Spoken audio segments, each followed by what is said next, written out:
কুষ্টিয়াতে যে বিক্ষোভ সেটি আসলে করছেন। আজকে আমরা দেখছি কুষ্টিয়া জেলা ছাত্র দলের পক্ষ থেকে আজকে বিক্ষোভ মিছিল করছেন। শহীদ প্রেসিডেন্ট জিয়াউর রহমানের ছবি অবমাননা এবং যে বিএনপির ভারপ্রাপ্ত যে বিরুদ্ধে কুরুচিপূর্ণ যে বক্তব্য প্রতিবাদে মূলত আজকে এই যে তারা করছেন। আমি দেখেছি যে বিকেলে কিন্তু তারা কুষ্টিয়ার যে পৌরসভা থেকে কিন্তু বিক্ষোভ মিছিল আসলে নিয়ে আসেন এবং নিয়ে আসার পরে আজকে কুষ্টিয়া শহরের যে সিঙ্গার মোড়ে কিন্তু সেখানে তারা এই যে সমাবেশ করছেন।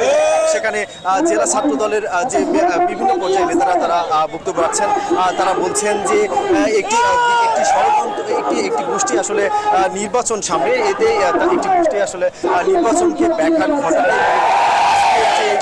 আজকের যে আজকে বিভিন্ন সময় তারা সামাজিক যোগাযোগ মাধ্যমে তারা যে কুরুচিপূর্ণ যে মন্তব্য সেটি আসলে করছেন।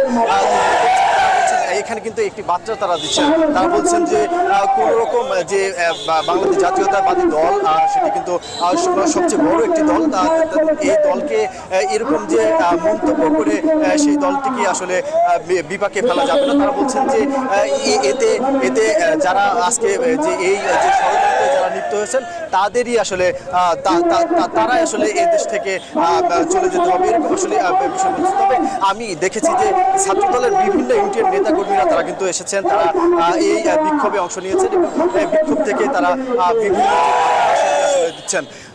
এরকম একটি আসলে বিষয় একটু বলে রাখি যে মূলত এই যে আন্দোলনের যে বলে এটি আমরা দেখেছি যে কুষ্টিয়া ইসলামী বিশ্ববিদ্যালয় জিয়া পরিষদ কিন্তু আজকে এই একই দাবিতে কিন্তু তারা এই যে বিক্ষোভ মিছিল এবং সমাবেশ।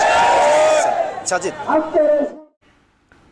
কুষ্টিয়া থেকে সরাসরি সংযুক্ত ছিলেন মেজবাউদ্দিন পলাশ।